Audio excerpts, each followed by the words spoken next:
Good morning, good evening, whatever time of day it is for you. Welcome to this thing that I am doing called Thor's Entertainment. I am Thor, and I am going to be continuing my playthrough of the remake of Resident Evil. Now, this is going to be the second episode of Chris's playthrough specifically, and in the previous episode, we kicked off the very beginning of the game. And the game started off with us finding out that the law enforcement team of Stars, they have a Bravo team that went missing, so the Alpha team went looking for the Bravo team. Now, the Alpha team failed to find any of the Bravo team except for, one guy who was deceased, but then very shortly after that, they ended up finding a bunch of undead animals who proceeded to maul most of the team to death. The only known survivors up to that point were Jill, Wesker, and Chris. And we were controlling Chris, and we went to investigate the mansion that we had to retreat to. And after investigating a little bit, Chris soon found out that he had lost his comrades and was all by himself. So at that point, he went on investigating the mansion and trying to find his lost comrades. And he also found himself fighting and running away from even more of the undead within the mansion. Along the way, Chris ended up finding some of the missing members of the Bravo team, that being Rebecca and Richard. And not long after that, Chris managed to escape an encounter with a gigantic snake and even found a way out of the mansion. Once we were out, we briefly checked around the surrounding property and found a smaller residence, which we will be checking out in this episode. So look forward to several new animal-inspired enemies and several more boss battles in this episode. Let's go ahead and get started.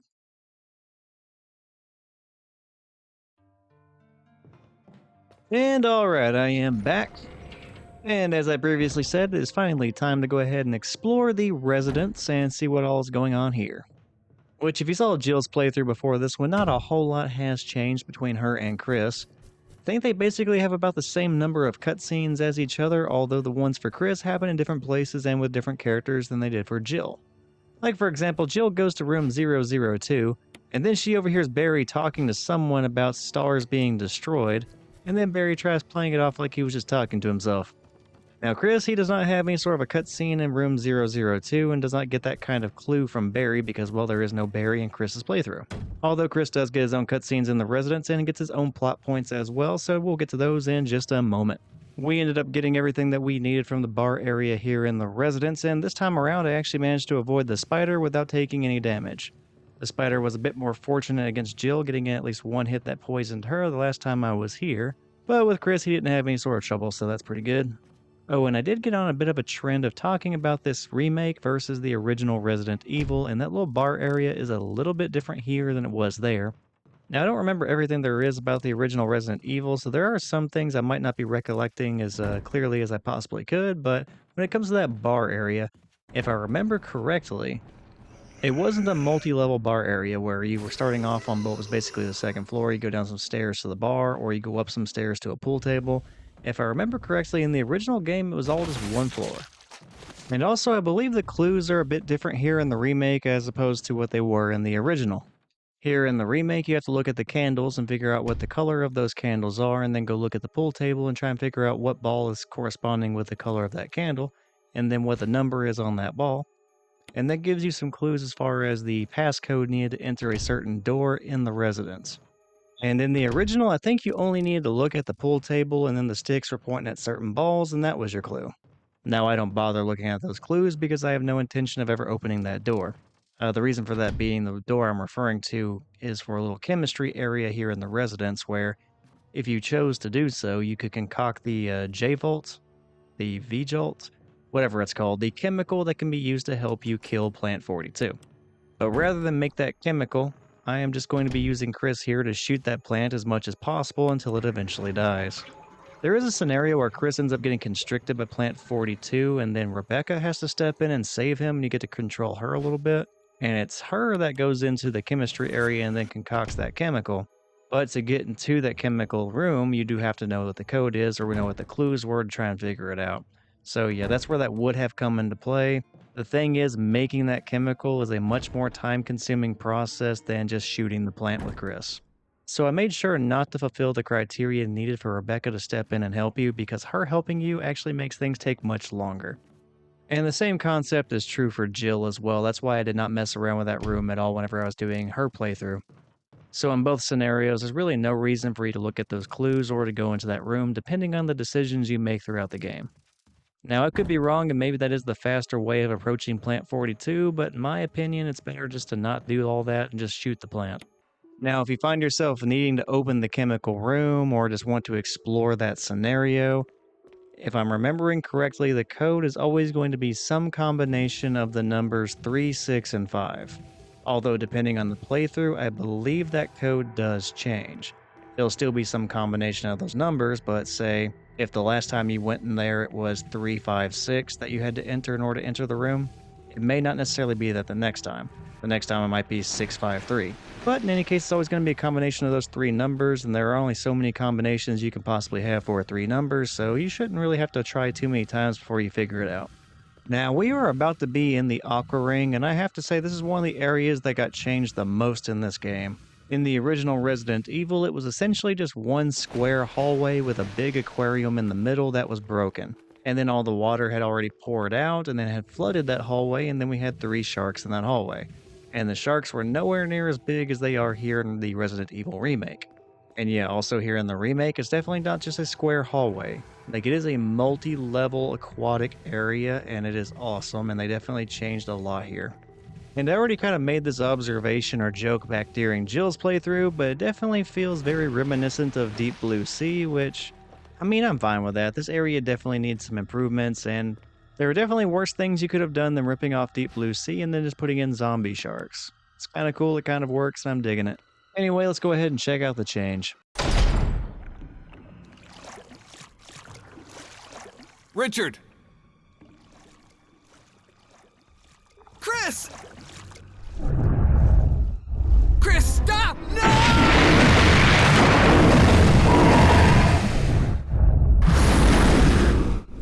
Richard. And now we know that no matter what decisions we make whenever it comes to Richard, everything is going to result in basically the same thing happening. If you end up saving Richard by giving him the serum, eventually he is going to be eaten by some form of wildlife turned into a zombie. If you're Jill, he ends up getting eaten by Yawn the snake. If you are Chris, he ends up getting eaten here by Neptune. So yeah, Richard is always doomed to be some animal's dinner. And yet, at no point is there any way to save him. Inevitably, he is going to die and be eaten by something. So yeah, that is the unfortunate fate of Richard and the bad luck he has in this game, but what if it was not just bad luck? Like, I'm over here just playing around with some crazy little theories, just some hypothetical scenarios that definitely are not true in any way whatsoever, but I'm having some fun coming up with them. Like, I'm imagining an unseen scenario where Wesker and Richard are out chilling, maybe having a drink at a bar sometime, long before the Spencer Mansion incident. But of course, Wesker is already planning to kill off Stars, but for now, he's just having a drink after work. So Wesker is trying to get creative with his ways of destroying Stars, and he asks Richard a would-you-rather style of question. Would you rather be eaten by a giant snake, or would you rather be eaten by a giant shark? And drunk Richard thinks that over, even though it is an odd question, but he answers it, just thinking to himself, sure, why not? It may be a weird question, but this is Wesker, my superior. It's a good chance to get to know him and bond and yada yada yada. I mean, it is just bullshitting with a coworker, so I'll play along. And then there are 2 different realities. In the Jill reality, Richard answered by saying he'd rather be eaten by the giant snake.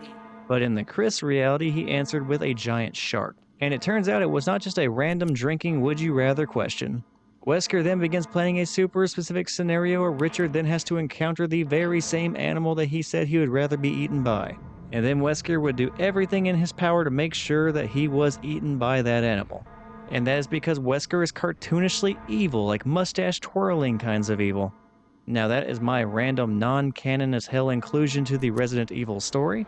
Richard being eaten by an undead animal is not a coincidence, and Wesker orchestrated these highly specific scenarios because he was, kind of bored.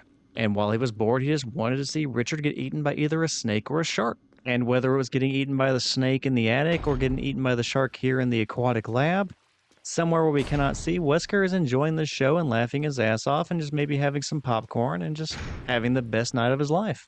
Alright, and with that little bit of imagination now out of the way, we have descended further into the aquatic lab. And I'll also go ahead and pick up Richard's assault shotgun, since this is where Chris can finally get that shotgun. And this is going to be another big difference between the Resident Evil remake that I am currently playing and the original Resident Evil.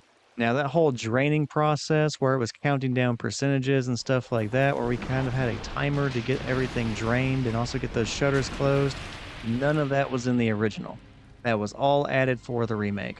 Before, you basically just had to run down the flooded hallway and then go into a certain room and then you could drain the water. There was nothing tense about the entire situation, not really. Here you really need to figure out what you need to do as quickly as possible before the glass broke and then the shark could get to you. So adding the closing of those shutters and then the draining of the water, that was a very nice touch. And also back in the original, once the water was gone, you could just shoot the sharks that were just kind of floundering around and they really did not present any kind of danger to you. Here in the remake though, while you can just shoot 2 of the sharks, there is one that does not go down so easily, even after there's basically no water left in the lab. Whenever you go to pick up the gallery key down here at the very bottom of the lab, the big shark named Neptune, he decides he's going to go ahead and give you one last scare, flounder up in the air, and knock that key into the water next to him. And then you have to push the generator into the water, turn on the power to electrocute him. Now that unique requirement in order to defeat Neptune, while it's not like super crazy difficult or anything like that, it's still way more than we got previously. Like I said before, you drain the water, you walk out, you shoot the sharks, you're good to go. And you didn't even need to shoot the sharks, you could just walk by them at that point. Like there was nothing challenging at all about the sharks as long as you knew which direction to run, what room to go in, and then you drain the water. So even if it is not a super complicated way to defeat the boss of Neptune, it is still way more than we got previously, and it is a welcome addition to this game. Just overall, the entire Aqua Ring area, big improvement. Very big improvement. Of all the things that were in the original that were changed for the remake, this might be my favorite. Because again, even if it's not super complicated, they completely changed the Aqua Ring and made it way cooler, and then also added a little bit of meaning to some creatures that were in the game that really did not present any kind of a challenge or meaning to the original. And whenever you can give something that was previously kind of pointless in your game a lot more meaning, that tends to be the kind of changes that I enjoy the most. So yeah, good job on that. I would say that the inclusion of Lisa Trevor is by far my favorite change, but she's an entirely new addition. If we're looking at things that were in the original that are also in the remake but changed, as far as those kinds of changes go, I would say the Aqua Ring and Neptune are probably some of the better changes, because they are just completely different from how they were in the original, and I think that's a positive thing. Outside of that though, not too much has changed here in the Residence, like certain rooms are designed a little bit differently, like I don't think the gallery had that little centerpiece area or the display cases, but overall it's basically the same rooms. Also had bees in the original as well. So yeah, maybe just a few aesthetic changes, but it's basically the same thing. Although we are approaching something that also is somewhat changed from the original as well, and that's going to be Plant 42. Now overall, it's not a big change. Plant 42 functions almost exactly the same as it did back in the original, but there are some differences, but we'll get to that in just a moment. Currently, I'm solving the puzzle where I have to match up the picture that is on the spine of these books. And I didn't really mention it in Jill's playthrough, I just threw up some text in a box to block it out, but yeah, there's some slight nudity on the back of these books. Like, very, very mild. Like, it's probably fine to show it, but having that in the video is definitely not important to the story of Resident Evil, so screw it, I'll just go ahead and block it out, not even take any chances on it.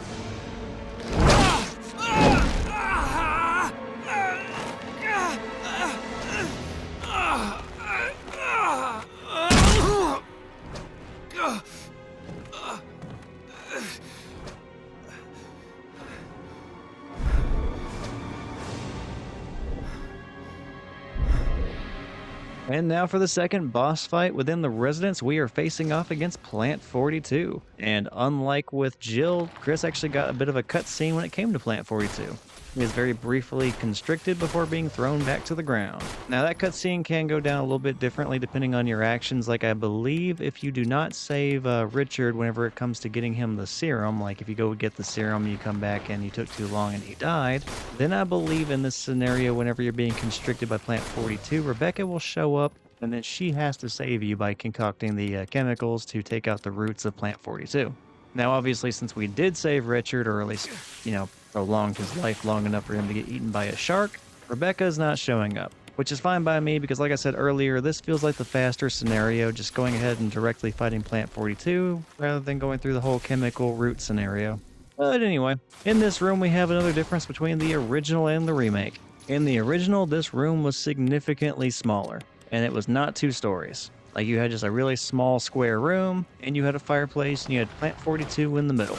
And that was it. I also think Plant 42 was way less aggressive than the original. Like I think he would drop some acidic stuff from the ceiling at you, and that was almost it. He would use his vines, but If you just stood by the door, I'm pretty sure you could shoot and pretty much go undamaged and maybe just occasionally move a little bit to the left or the right to avoid the acid. Here, Plant 42 was significantly more aggressive. You typically have to go up to the second floor in my experience to get good damage on him and to also see very clearly whenever he opens and closes his shielding protection. The monster that's way easier from the second floor that did not exist in the original. And then the plant much more aggressively uses the vines against you and adds a little bit more of a challenge. So while the Plant 42 fight's not like majorly different from the original, just a bit of aggression and a bit of change to this room I feel like makes the boss fight a lot harder. Which is not a bad thing. Plant 42 was kind of free in the original. So making the plant any amount more difficult was a positive change, and I like Plant 42 a lot more in the remake than I did the original. So overall, the Residence experience, much better here in the remake.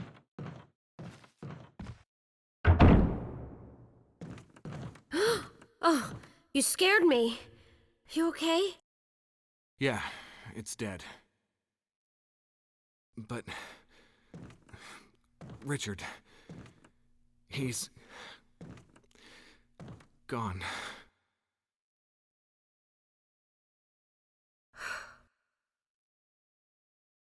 I'm sorry.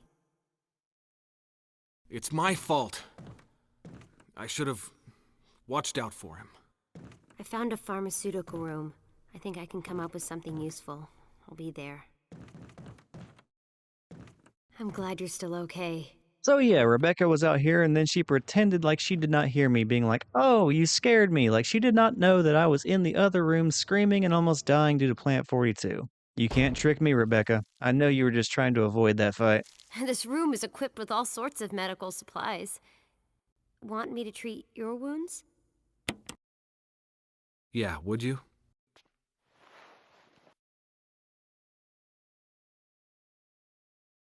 Thanks.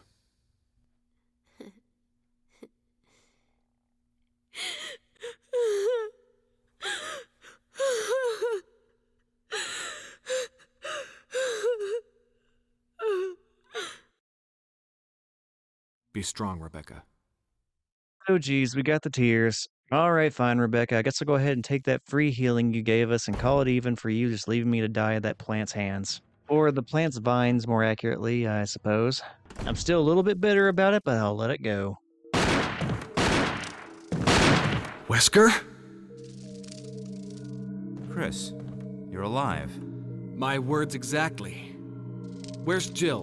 Thought you were with her. Yeah, I know. We got separated. I see. Anyway, we better find a way out of here before we turn into zombie food. Got any suggestions, Wesker? We should get a better grip on the situation. There must be areas still to be explored in that other mansion. Chris, I want you to check them out one more time. I'll continue my investigation here. Sure thing. Alright, it was nice to see you again, Wesker, but now we are heading back to the mansion. Now, that cutscene with Wesker, he was shooting at something in the hallway, and I initially thought this was going to be another difference between the original and the remake. Because in the original, it turns out Wesker is either shooting at the bees or a spider. I can't really remember which. And here in the remake, for the longest time, I thought there was never any sort of an animation of an enemy model for him to be shooting at. Like whenever we run through that area after the cutscene, I never really saw anything on the ground that he may have been shooting at, whether it was a spider, a bee, a zombie, just anything. However, it turns out now that I'm editing this video that I now realize there is a blink and you'll miss it moment. And I'll go ahead and highlight it here. It turns out he was in fact shooting at some bees. And I have just been missing it this entire time because the bees after they're deceased have a really small model and it kind of blends in with the floor. So yeah, no difference here.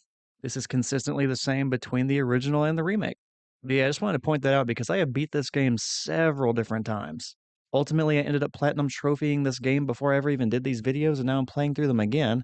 And this is now the very first time that I have seen that. And I just thought that was kind of cool and kind of crazy that I missed it after all those playthroughs. This is Brad. If you can't answer me, somehow give me a sign. Krista Brad, can you hear me? Brad! Damn! Alright, and with the zombie bee discovery and also the Brad cutscene finally over, we're going to continue our jog back to the Spencer Mansion. And once we are there, it's mostly going to be the same as it was for Jill. The order is pretty much going to be exactly the same. We will go in, discover that there are now hunters in the Spencer Mansion, then we're going to go fight Yawn the Snake, then we're going to go ahead and collect the jewels, use those to pick up the MO disc, go collect the decorative box, go ahead and get the Spencer office key from that, go into the Spencer office, get what we need from there, and then we're going to head all the way to the art room and then continue to investigate that hidden area where we found out that George Trevor was hiding out before eventually meeting his demise. And then we're going to collect the battery, and then we're going to get out of the Spencer Mansion one more time. And also, I managed to dodge all the snakes back there in the water area, which is the first time I've done that in a while. For some reason, I have really bad luck with those snakes. And on top of that, I managed to dodge the 3 dogs in that one little area between us and the utility shack, so yay, Chris is doing a pretty good job of dodging everything. Or I guess maybe it's just luck. Either way, I will take it. And I will also gladly take the supplies that Wesker left behind for me. And alright, let's go ahead and get introduced to the hunters.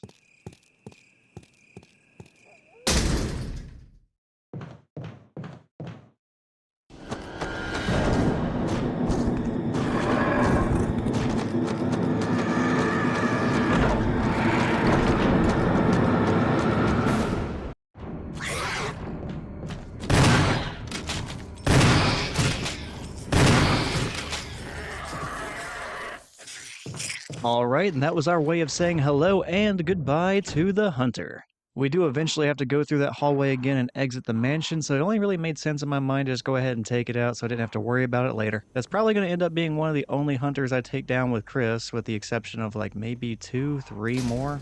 Well, hunters in the mansion, because there are some in the caves I have to take down as well. Other than that, the best strategy is usually just to avoid these guys. I don't really want to risk taking too much damage and wasting some healing items, and I definitely don't want to find myself wasting all my shotgun shells, considering that's going to be probably the best weapon we have throughout the majority of this playthrough. And on that note, whenever it comes to Chris and Jill, I kind of avoided getting the Magnum. Now that is definitely a more powerful weapon that we could be using in situations like this or in the late game, but it just takes some additional time to go pick it up, and after I've already wasted time getting the shotgun, it just didn't really feel worth it. So it's kind of hard for me to justify wasting the additional time on a weapon that we may not end up needing at all. And in the case of Jill's playthrough, I only finished the game at around a minute and a half below the 3-hour mark. Not getting the Magnum ended up being the difference between achieving my goal of finishing the game under 3 hours, or potentially failing that goal and going over 3 hours. And considering how close it was with Jill, I kind of figured it'd be the same thing with Chris here, so I elected to just go ahead and only use the shotgun, even if that meant having the shotgun as the most powerful weapon throughout the entire game, for most of it anyway. Whereas Jill ended up having the grenade launcher, which definitely gave her an edge over Chris, which, big surprise, Jill had an edge over Chris. We already covered it plenty in the previous episode, but just selecting Chris in this game is a gigantic disadvantage, and we just have to live with that.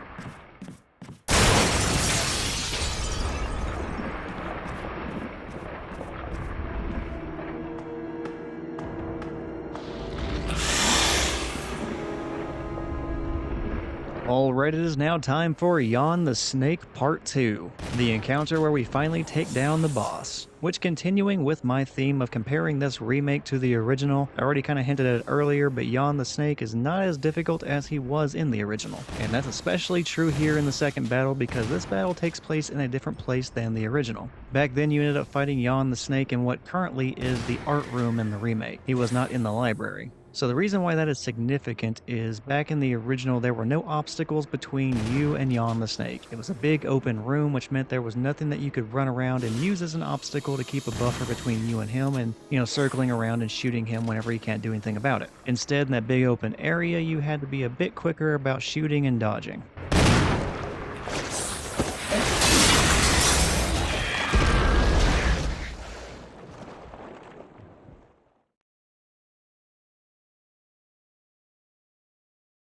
And you still had to consider the fact that Yawn's upper body could go through his midsection and tail and basically pull off a perfect 180-degree turn against you. So back in the original, there was no real way of reliably getting behind Yawn the Snake, because he could always just immediately turn around on you and attack. So yeah, when comparing the two, he is substantially easier here than he used to be, which would probably make this the biggest and worst change to a boss in the entire remake. I actually think this is probably my least favorite change of all. Now, I understand not keeping the glitch in where he can make that perfect 180-degree turn because it looks really goofy and, it's a glitch. It's not intentional. And it would just look really crappy if in the remake he was still able to do that with these higher and better graphics. But still, putting the bookcase between you and him makes this fight just stupidly easy. I think removing that middle bookcase makes this fight a lot harder and more interesting, but instead it's kind of a given. Like, I can't see a way where you lose this fight. Even using a knife, beating Yawn is pretty easy, just time consuming because you're just running in a circle the entire time. Anyway, enough about that rant over Yawn the Snake. We went ahead and beat him, and then we picked up the Book of Doom Volume 2. And after having collected that, I went ahead and navigated my way all the way back to the staircase area that's adjacent to a storage room, as well as the room with the taxidermy heads that have the jewels in their eyes. And thanks to Chris's very limited inventory space situation, I went ahead and went to that storage room and dropped off a couple of items. Then I'm going to go ahead and get the eyes, well, the gems that are acting as eyes from the taxidermy heads up in that room. And it is going to be the exact same gimmick as before. You go ahead and turn off the light, then you push the shelves up against the taxidermy heads, and then you slowly but surely navigate your way around the room and climb up on top of those and pull out the eyes before the bird that's moving around can find you and prevent you from being able to do so. Just be sure whenever it's time to move across the room and try and get the gems that you are hugging the wall just underneath the bird, that way it does not see you and does not move with you. That should buy you enough time to be able to climb up and grab the jewel. Now this room and the puzzle are somewhat changed from the original. Here in the remake, you have to turn off the light and do everything I just described to get the 2 gems. Back in the original though, there were not 2 gems, there was only 1. And also that bird that monitors you across the room, while there was a taxidermy bird back in the original, it was not something following you and preventing you from being able to pick up the gem. Instead, all you had to do was push a little staircase up against the taxidermy head, turn off the light, climb up, grab the gem, and you were good to go. But here we got 2 gems and 1 more obstacle. And that bird that was in the original was just kind of part of the scenery in the room. Just a decoration. It did not have any significance whatsoever, and it did not have any impact on the challenge. Really, the only challenge was realizing that you had to turn the light off. But alright, now we have both of the gems that were in this room, so we are good to leave and never return. I am going to make a quick pit stop back in the storage room and drop off the handgun magazine, and also in the midst of that time, kind of mentally debate what I wanted going forward, and in the end, I figure my situation with the inventory is pretty good. All I really need to do is get rid of that magazine for the handgun ammo, and with the shotgun as my only weapon and having only 1 empty inventory slot, I figured that would be just enough to get through all the key items I still needed to find in the future areas in the mansion, and the shotgun by itself should be enough defense against whatever I ran into, be it hunters or anything else. Since I am shooting more for time in this playthrough than trying to take out all the enemies in the game or something like that, just having the shotgun and these shotgun shells, that should be enough to get through the necessary enemies in the game going forward, at least for the remainder of the mansion. I shouldn't really need any other weapons or ammo type just clogging up my inventory spaces. So yeah, the shotgun should be plenty going forward. Now with all the storage management out of the way, we're good to proceed forward, put one of the gems in the eyes of the tiger statue, which will allow us to pick up that MO disc, and then we'll go pick up the decorative box where we can combine it with the red gem and get the key that's inside of it, the one that we need to get into the Spencer office, and then we will see what happens from there. Now I do not end up doing this in either Jill or Chris's playthrough, mostly just because it wastes some time, but the tiger statue does have an empty eye socket whenever I leave it, and that's because you can fit 1 other gem in its eye, and that's going to be the blue gem. And that gem is available in the dining room, one of the first rooms we enter in the entire game. And the dining room is also the same room I just left. Now you saw me push a statue off the 2nd floor of that dining area and let it crash down below and break. And whenever it breaks, it leaves behind the blue gem because the blue gem was in its hand. And I mentioned also in the previous playthrough that that's not required for you to get that blue gem because eventually, if you just progress far enough in the game, that statue falls off the 2nd floor anyway. Now why it does, I have no idea. But even so, getting the blue gem is in no way a requirement for beating the game. However, if you were to go collect that blue gem and then go put it in the tiger's eye, the statue would turn the opposite direction that we just saw it turn, and at that point it would reveal that there's one more item that you can pick up from behind the statue. The item is just a bunch of shotgun shells. Like, you do not end up collecting an overabundance of them, but still there are extra shotgun shells, and there's really no reason to turn that down unless you're just trying to save time like I am. And with Chris, since I'm using pretty much only the shotgun going forward against every single major enemy, that could have been handy, but I still thought to myself it'd be more time wasted than it was worth. So yeah, you're not going to see me get that item at all, and you're not going to see me mess around with the statue any more than I already have, but gee whiz, that is behind there. And while I go in here and take down the remaining hunters in this area, I'll go ahead and summarize something I did not mention a moment ago, and that's that I picked up the decorative box. Now, the room that the decorative box is in, the one with the mirrors and the one zombie, back in the original Resident Evil, that room served a different purpose. There was another door in there that would lead to another room that happened to be the room where you could change into your alternate costumes, assuming, of course, that you have unlocked any of the alternate costumes. The only one that immediately comes to mind is the one for Chris where he's wearing that jacket with the angel on the back of it. And I believe that later on in Resident Evil 2, his sister Claire ends up having the same or a very similar jacket. And in the original Resident Evil 2, I'm pretty sure the exact same jacket is hanging up in the STARS office of the Raccoon City Police Department. So, yeah, just gee whiz, that was in there back in the day, but it's not in there anymore. And now, once again, I am doing this really annoying decorative box puzzle where you can clearly see where the piece is supposed to go, where it should fit, but it just refuses to go in there despite how many times I adjust it and hit the X button.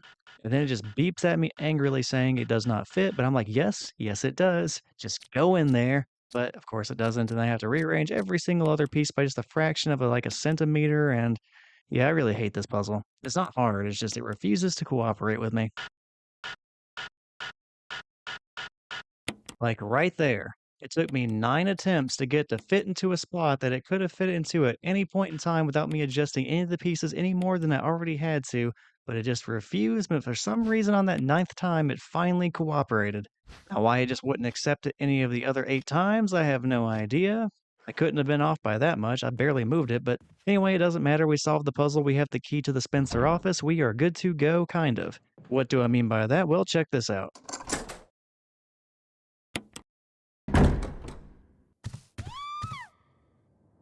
Rebecca! Is she upstairs? And just like that, Rebecca is in trouble and we have to go find her and save her. Fortunately, Wesker went ahead and fixed the door handle that was broken earlier because he was worried about the resale value of this mansion, and we could just freely go in and out of that door without there being any trouble or us possibly getting stuck on one side.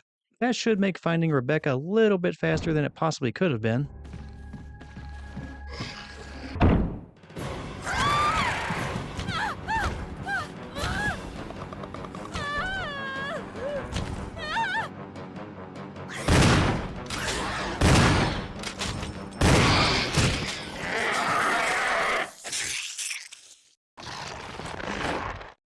Rebecca, Chris!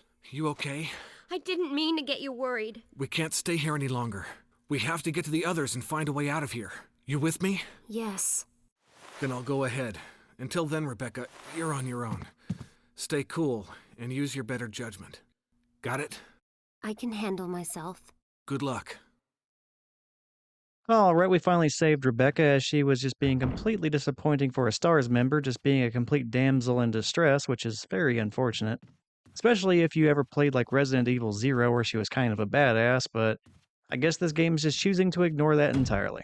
In any case, she is finally safe now. And then Chris made the determination that they need to get out of this mansion as quickly as possible before this gets even more out of hand. And the first decision he makes after coming to that conclusion is that he is going to separate himself from Rebecca. You know, leaving the person by herself that you just had to go save because she was unsafe by herself. Yeah, that makes perfect sense. I mean, it's not like there's anything else that she could be doing right now that might be more useful or more of assistance to you. I mean, it's not like she could be helping you solve any of the crazy amounts of puzzles in this mansion. I mean, it's not like she could be the one pushing the statue whenever you hit this button just a moment from now, rather than have you run across this room and try to avoid getting crushed. No. She couldn't possibly be helpful here. But maybe I'm being a little bit too hasty with my judgment. I mean, after all, what is Rebecca doing right now? Surely it's something important. Wait a minute. You mean to tell me she does not do anything of any importance until nearly the very end of the game? And everything that happens from this point to the point that we see her again, it doesn't have any bearing on the story whatsoever? She doesn't even bring you an item Barry style? Rebecca, what were you doing this entire time? Like after we saved you from the hunter, were you just taking a nap? And sure, you can try telling me that, wait a minute, she finds the self-destruct mechanism that you use later on to blow up the mansion, to which I would retort that we really don't need her to do that, because we know from Jill's playthrough that Wesker goes ahead and activates that thing anyway. So even if she didn't find it, he was going to activate it. So we really didn't need Rebecca for that. So we then find ourselves asking the same question again, Rebecca, what exactly were you doing to contribute to our efforts here the entire time that we, We're struggling through puzzles and monsters and everything else after having just saved you. I'm hearing a lot of silence right now. You know what, Chris? I'm glad you found a better companion in Resident Evil 5. Sheva is way better than Rebecca. And just to clear everything up, all the Rebecca slander is just a bunch of jokes. I don't mind the character, she's cool. I just wish we got a little bit more of the badass STARS member version of Rebecca rather than the damsel in distress Becca. Or the Becca that just causes us to have to get distracted and go help her or wait on her and cause our runtime to just continue to be increasing and getting ever closer to 3 hours. So yeah, I wish we got a little bit more of the specialized police force Rebecca than we end up getting. And I kind of feel like the creators of the teams behind Resident Evil felt the same way because Rebecca pretty much does not show up in anything else in Resident Evil history. It's like this in Resident Evil 0, and I think she's in one of the spin-off things, whether it's a movie or a game, I'm not sure, but she is barely ever referenced in anything else ever again. At least not in any meaningful way. She definitely isn't playable in anything else other than what I've already mentioned. And yet the fact that she still ends up being playable in more games than Sheva is truly a travesty. But we'll get into that eventually if I ever end up covering Resident Evil 5, which I currently intend to, but we have a lot of Resident Evil games to go between here and then. And I guess I'm just going to continue to be a little bit sour about Rebecca barely helping us throughout this playthrough. I mean, even Richard, who was the victim of a venomous snake and then beat to hell, still ended up helping us out more than she did. I mean, sure, he only ended up getting eaten by whatever adversary we were facing, but still, it's very helpful that it wasn't us and it was him instead. Alright, enough rambling about Rebecca and other side characters. It was time to make the decision between the 2 hunters above the dining area and the Crimson Head in the hallway. I chose the Crimson Head, and we're about to witness some of the greatest dodging I do in either of the Jill or Chris playthroughs. Now, was it skillful? Absolutely not. Was it entirely luck-based? Yes, it was. But still, I avoided everything in that hallway without taking any damage, and that is amazing, and I'm going to brag about it like it was totally intentional. And yeah, we're basically done with everything that we had to do within the Spencer Mansion the second time around. We picked up all the key items that we needed from facing Yawn and doing all the other side stuff and jumping into the hole in the floor in the art room and finding the Trevor grave and then, going and finding the battery. We got everything that we need. So it is finally time to leave the Spencer Mansion, use that battery to activate an elevator that we need to reach the caves. And around that time is where I'm going to do my final save of the game, which means it's going to be the very end of the second episode for the Chris playthrough. But we do have a couple of things to go over before that happens, to include one key cutscene, but we'll get to that when we get there. Now, my main point for saying all that is that we are nearly done with this portion of the game, and then we're going to be going into the third part of the game, in my opinion, the last leg of the game, where we go into the caves of the Spencer residence. And then we navigate those to get the last of the key items that we need to then find the secret hidden Arclay labs within the Spencer Mansion. Or somewhere on the Spencer Mansion property. Just, hanging out in a totally inconspicuous area all by itself. So yeah, we have the caves and the lab to look forward to in the very next episode. And that next episode will also see the conclusion of Chris's playthrough and the conclusion of both the playthroughs, since, my goal was to do everything with both characters. And so far so good as far as those goals are concerned, because we are definitely on pace to beat the game in just under 3 hours. It's probably still going to be a pretty close call, just like it was with Jill, but still, it is looking pretty good. And on top of that, we already covered beating all of the bosses between Chris and Jill, at least once. Mostly because Jill pretty much took out everything in her playthrough, so every single boss in this game for Chris was kind of optional. And then on top of that, there have been no deaths, and we have been very good about keeping our saves under 3.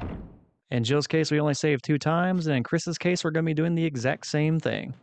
So yeah, overall, the goals are being accomplished. And alright, we are finally out of the Spencer Mansion, and while we are not completely done with the mansion, we are definitely done exploring it. We'll be returning one more time, but we're going to be making a direct route to the exit at that point, so effectively everything that we need to do in the mansion, it's done. The next time we're there, it's only going to be for the briefest period of time, and then we're heading on to the next main area, which is not going to be within the mansion itself. But yeah, here we're just kind of manipulating the water levels and then going to put the battery in the elevator power source. I really don't know what you would call that, but yeah, we're going to be giving the battery to the location necessary to power the elevator. Then we're going to go running all the way back the way we came, manipulate the water levels one more time, and then go to the elevator, ride it all the way back down, and then go into the caves. The same gimmick we did for the Jill playthrough, if you happen to see that. And I have to admit, I got kind of lucky there. Whenever it was raining snakes, one of the snakes did manage to bite Chris, but fortunately I did not have to succumb to its venom in any way, and I can just move on without having to worry about being poisoned or whatever you want to call it. Despite the fact I did not end up getting the poison status effect, I still ended up using my blue herb, which is actually kind of unfortunate now that I think about it. I guess I thought that I was poisoned because I got bit by the snake, but I had no reason to use that herb right there, so I kind of just wasted it. Fortunately, I do not have to run through the raining snakes anymore, otherwise that might have been a problem. So, yeah, I guess it's still lucky, but now that I'm thinking about it, maybe not as lucky as I thought considering I wasted a good resource, but it's fine, whatever, we're good. As long as we don't get completely mauled by dogs, we're fine. Which, speaking of not taking too much damage from the dogs, one of them did manage to hit me on the way here to turn the crank and manipulate the water levels again, so I guess I'm also kind of off to a crappy start avoiding the dogs. After the remarkably fortunate conditions for which I managed to dodge that crimson head in the hallway earlier, my dodging skills are kind of starting to get really suspect and I'm taking damage from things I really shouldn't be. Hopefully that does not develop into a real problem because we are really close to the next save point and I would hate to just, end up falling into a deceased status right before I could save and then have to start all the way over again. That would just be... ooh, boy, that would not be fun. Oh, and speaking of things falling into a deceased status, I forgot to mention something earlier. So whenever Rebecca cries out for help and we have to go find her in the second floor office, we end up finding that she is being confronted by a hunter and she's just failing to do anything to fight it off. Now, gee whiz, if you take too long to get to Rebecca, the hunter will actually kill her. In fact, back in the original Resident Evil, that was much more gruesome than it is here in the remake because in the original, she ends up getting completely decapitated by the hunter. Now here in the remake, I don't think it actually shows her dying. I think you show up if you take too long and she's already dead, already killed by the hunter, but still, that is a thing that can happen. Enrico! Don't come any closer, Chris. What happened? Double crosser. Enrico, wait. Enrico! Umbrella. Enrico! Double crosser.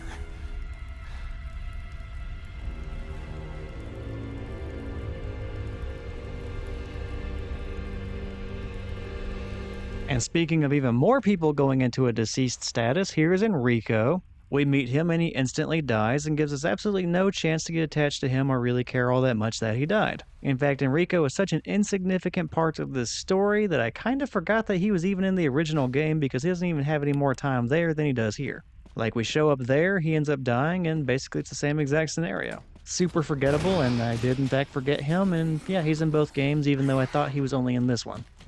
But yeah, to finish my thought from earlier, if you do not end up getting to Rebecca in time in that second floor office, she ends up being just as dead as Enrico here. And I don't know, maybe if you were just angry at Rebecca for not helping you out with Plant 42 and just pretending like she did not hear you firing away and getting attacked, well then maybe you let her die. But otherwise, that might not be such a good thing, and that would really suck if you failed to save her and you actually wanted her to live. And of course, I'm trying to save everybody that I possibly can, so Rebecca, I'm going to need you to stop finding yourself in near-death situations. And alright, we are done with the hunters in this area. Or, well, actually, never mind.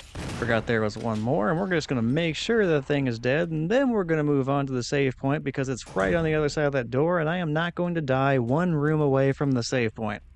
I mean, that is the cruel kind of demise that makes you just step away from the game for like weeks, months, whatever, because you were like that close and it all fell apart and you had to start all over again, and that's just super, super discouraging.